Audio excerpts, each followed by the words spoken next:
明けましておめでとうございます。アウトドアライフ23のカズです。2024年も1年間どうぞよろしくお願いします。というわけで年末年始少し時間ができたので久しぶりにワークマンと100均に行ってきました。そして見事にたくさんギアを買ったので今回はその購入品を皆さんに紹介していこうと思います。僕はねこの2つは3ヶ月ぶりぐらいに行ったんですけど、やっぱりね久しぶりに行くといいものがたくさん置いてあったので購入してしまいました。というわけで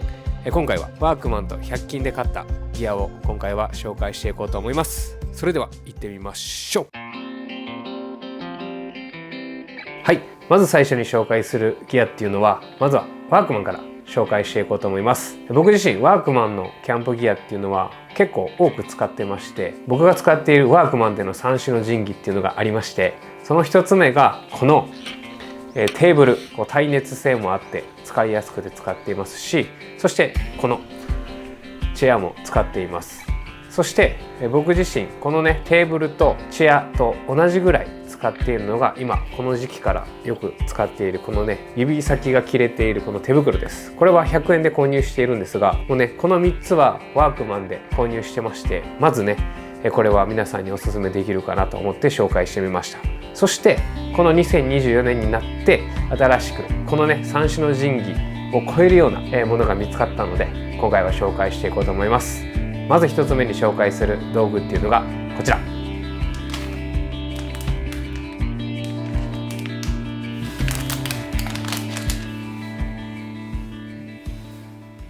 ワークマンのコットンのインナーになります。最近ねワークマンのインナーっていうのは結構注目されていると思うんですけど、そのね注目されているインナーっていうのは多分メリノウールのインナーだと思うんですけど、僕は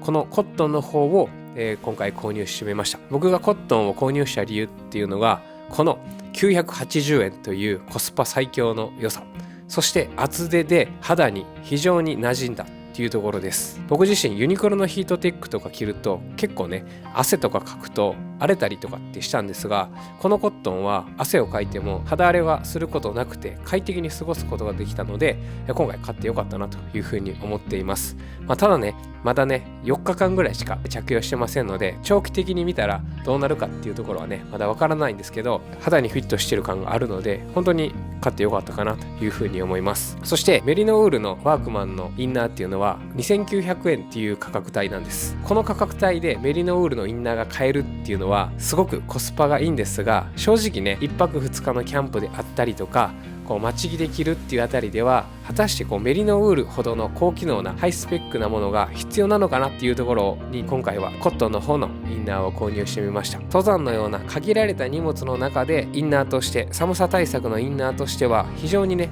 優れたインナーだと思います。ただ待ち着とか1泊2日のキャンプっていうところになるとそれ以外のものでも寒さ対策はできるかなというふうに思うと、やっぱりインナーっていうのは消耗品であるので買い替えやすいこういったね980円で買えるインナーで、なおかつ暖かさがある程度の基準で担保されていれば十分なんじゃないかなというふうに思って、今回購入してみました。ただねメリノウールには消臭効果っていうところにもあるので、そういった機能が欲しいって方には多分メリノウールの方が合っているかなというふうに思うんですが、価格帯そして買い替えやすさっていうところを気にされるのであれば僕みたいにそういった方があれば、参考になればなというふうに思っています。そして1月8日夜8時から2024年初めての YouTube ライブをしようと思っています。これからの1年間の活動の方針とか皆さんにお話ししたいと思っています。ぜひね、この日に YouTube ライブに遊びに来ていただけると嬉しいです。続いて紹介するワークマンで購入したギアっていうのがこちら、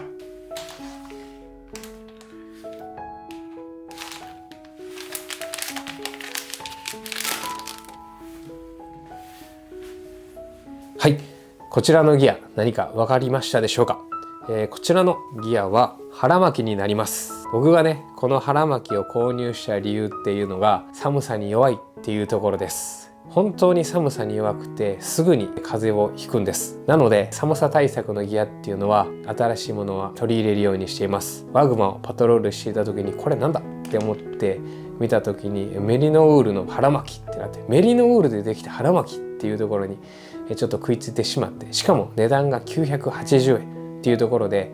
こんな買いやすい腹巻きはないんじゃないかなと。そしてメリノウールでできていて、素材がね高スペックなものなので、これは試してみたいという気持ちに駆り立てられたので、今回購入してみました。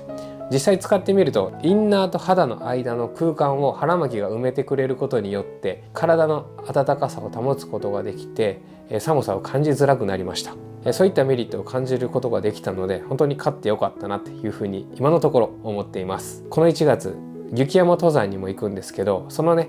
過酷な環境の雪山登山にもこのギアをね使えるかなというふうに思って、ちょっと期待しているギアの一つになります。こんな風にコンパクトにもなるので、このギアなら持っていけるなっていうところにも魅力を感じています。そういったね街でも過酷な登山でも使えるこういったねギアっていうのは今後もね試していこうと思いますし、ワークマンだからこそこの手軽に買えるっていうのは本当にありがたいなって改めて思った瞬間でした。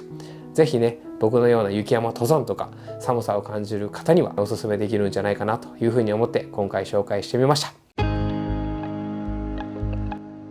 他にもワーグマンギアを購入したんですが、それは動画の後半で紹介するとしまして、次は100均ギアの紹介をしていこうと思います。まずはじめに紹介する100均ギアっていうのがこちら。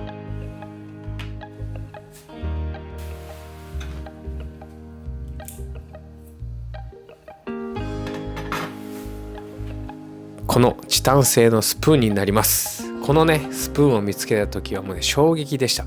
まさか100均でチタン製のスプーンが出ているなんて。しかも僕自身この折りたたみのスプーンっていうのは非常に気に入ってまして、このねこういう風にねステンレスのスプーンであったりとかプラスチックの折りたたみのスプーンっていうのは持っていまして、これをねアウトドアで使っています。コンパクトにもなるし、そしてスプーンとしても使えるというこのね利便性に惹かれてこの折りたたみのスプーンが好きだったんですけど、それが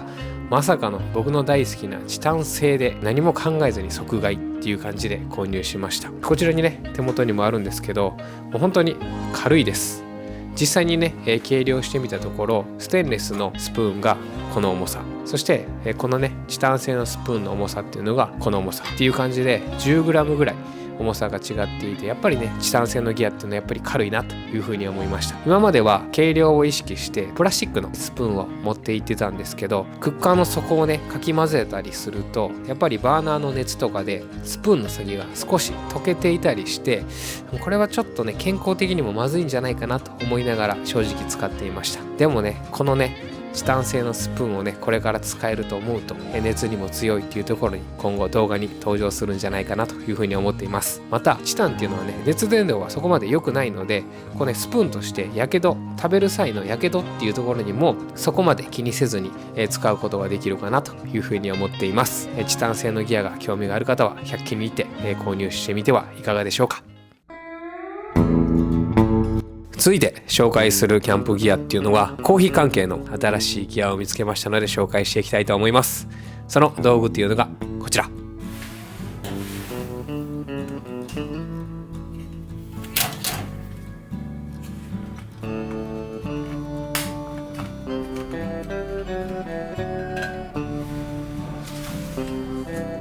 そうなんです。このドリッパーになります。まさか100均で組み立て式でコンパクトになる、そして軽量なドリッパーが出てくるなんてっていうところに僕自身驚いて、これもね即購入決定しました。ここにねあるんですけど、出てくるなんていうのはねこういい時代になったなっていうふうに思いました。これからねコーヒーを楽しみたいっていう方には本当にぴったりだなと思います。やっぱりねキャンプの醍醐味っていうのは引き立ての豆をその場でドリップして、そして飲むっていうところがあるかなって僕自身個人的には思っているので、それがね手頃な価格で始められるっていうのはね本当にいい時代が来たなって思っています。使い勝手としても組み立ても簡単ですし、そして実際にコーヒーを入れてみたところ味もねそんなに変わらずに入れることができたので、これからねこのドリッパーは僕の動画でも使っていくかなというふうに思っています。これからコーヒーを始めたいっていう方にはね本当にぴったりのアウトドアギアだと思うので、ぜひね試してみてはいかがでしょうか。ちなみに100均ギア、これまでね購入した100均ギアの中でベスト3を挙げるとしたら、一つはメスティン、どんなメスティンでもいいんですけど、チビメスティンでも黒メスティン、このねメスティン系は非常に100均僕の中では気に入ってるなっていうのと、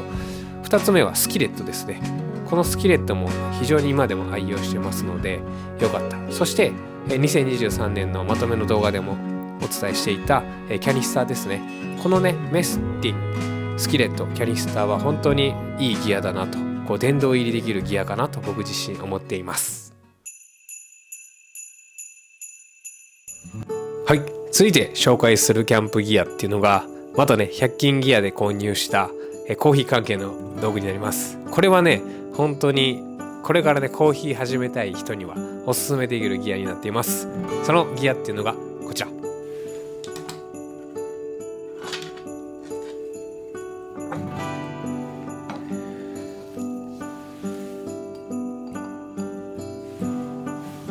そうなんです。このドリップパックスタンドになります。先ほどね紹介したドリッパーとは違って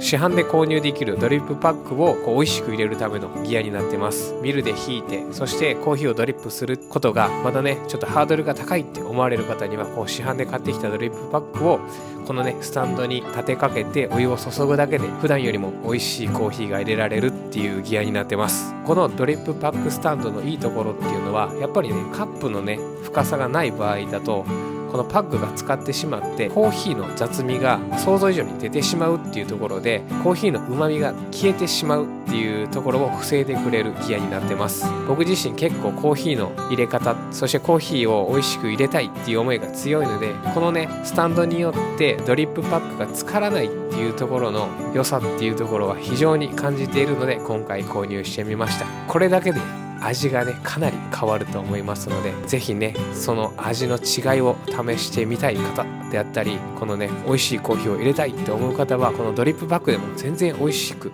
入れることができるのでぜひ試してみてほしいなと思って今回紹介しました。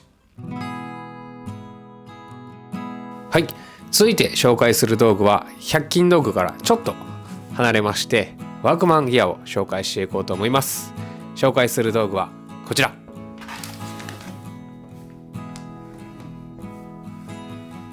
こちらのギアっていうのがネックウォーマーになります。僕がネックウォーマーを探していた理由っていうのが去年このねパーカーを着てアウトドアをしていたところ首周りが寒いっていうところに気づいて体が冷えるなっていうことを思って今年はねこのパーカーを使ってアウトドアに行くことをやめてしまったんです。でもパーカーでアウトドアがしたいなというふうに思ってそれならここにネックウォーマーが必要だなと思ったところこのねネックウォーマーを見つけたので購入してみました。実際に着用してみるとこんな風に肌の露出を防いでくれるので非常にね快適に過ごすことができています。またキャンプの夜っていうのは非常にこの時期は寒いので僕はこんな風にゲイターのような感じでこれだともう肌の露出が全然ないので多分ね風が吹いてもそこまで寒くないと思いますし先ほども述べたように雪山にも行くのでこのねネックウォーマーがあれば寒さを防げるかなというふうに思うのとやっぱりね汗をかくこともね登山は多いのでこのメリノウールの素材なら消臭効果もあるので過酷な環境でも使えるかなというふうに思っています。日常では結構自転車を乗ることが多いのでこのねネックウォーマーがあることで自転車を走行する際にも寒さ対策と使えるので日常でもそしてアウトドアでも使えるキャンプギアを今回手に入れたかなというふうに思っています。買いやすくて高機能なネックウォーマーを僕は見つけることができたので今回紹介してみました。続いて紹介するキャンプギアっていうのが YouTube や Instagram の DM でいただく質問に答えていきたいと思います。前回2023年のまとめとしてこのようなね2023年の1年間で買ってよかったものみたいな動画を出した時にこのねニット帽はどこで購入されましたかっていう質問が非常に多かったですのでお答えしていこうと思います。このニット帽は非常に買いやすい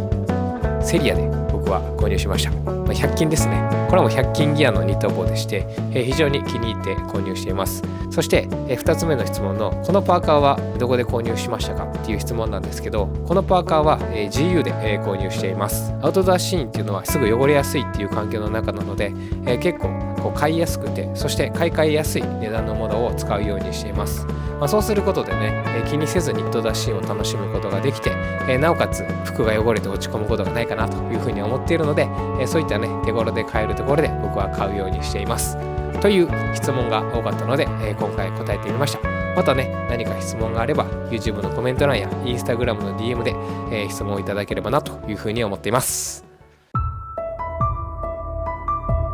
続いて紹介するキャンプギアっていうのは100均で購入したギアになります。そのギアというのがこちら。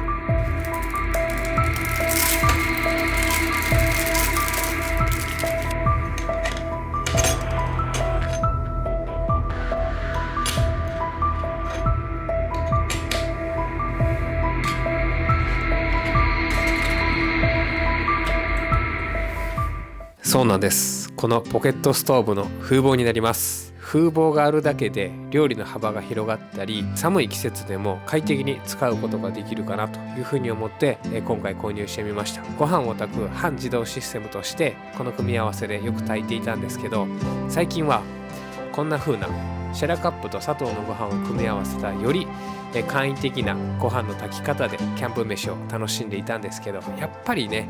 熱心で炊く方が美味しいなっていうことで、より美味しいご飯を作っていきたいと思って、このポケットストーブの風防を導入することでさらにご飯が炊きやすくなるんじゃないかなというふうに思って今回購入しました。冬になるとよりね炊けてなかったりっていうハプニングが続出するので、この風防があることでそういったハプニングを防ぐことができるんじゃないかなというふうに思っています。次回の動画ではねこの風防でご飯を炊いて炊けるかどうかっていうのをねテストしていきたいなというふうに思っています。はい、続いて紹介するキャンプギアっていうのはキャンプギアコーナーにはなかったんですけど、これはねキャンプで使えるんじゃないかなというふうに思って見つけたキャンプギアを紹介しようと思います。その100均ギアっていうのがこちら。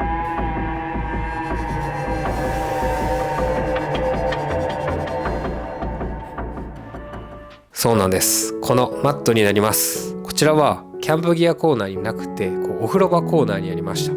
名前もサウナパッドっていう感じで置いてまして、どういう風に使うかというと地べたスタイルとかでも使えるかなという風に思って、地面からの冷気をね遮断してくれたりもするので、こういったものがあるだけで寒さ対策にもなりますし、地面に直接座るっていうのは結構ねおけつが痛くなると思うので、こちらを1枚かませるだけで非常に快適に座ることができるんじゃないかなというふうに思います。また雪山登山に行った際の休憩の時にもザックの横にスッと入れておいてさっと出して使えるものかなというふうに思ったので、今回購入してみました。サウナも好きなのでアウトドア用に1枚とサウナ用に1枚2枚購入して、結構ねヘビーユーザーとして今後はね使っていこうかなというふうに思っています。こういったものがね100円で買える時代が本当にありがたいと今感じています。はい、続いて紹介する100均キャンプギアっていうのがこちら。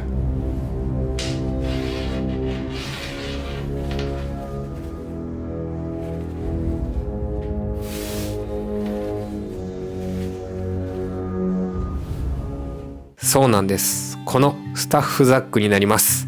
これもねキャンプギアコーナーにはなくて、旅行とかトラベル系のところに置いてあったギアなんですけど、これはねアウトドアで使えるかなというふうに思って、今回購入してみました。僕自身結構道具をね整理する際にこういったねスタッフザック、こちらにもあるんですけど、こういったねスタッフザックっていうのをね結構使ってまして、これがね100円で買えるっていうのは本当にありがたいなというふうに思っています。物をね小分けすることができてギアの整理が簡単にできますし、なんといってもナイロンでできているので本当にね、軽量で、そしてかさばらないっていうところが非常にありがたいなというふうに思っています。気に入って今ね5枚ほど持っています。そして、2024年もね、たくさんアウトドアをして、そして動画を撮りつつ皆さんと交流をしながら、楽しく1年やっていこうと思います。今年1年どうぞよろしくお願いします。というわけで、本日の動画は以上となります。本日もご視聴いただきありがとうございました。また次回の動画でお会いしましょう。バイバイ。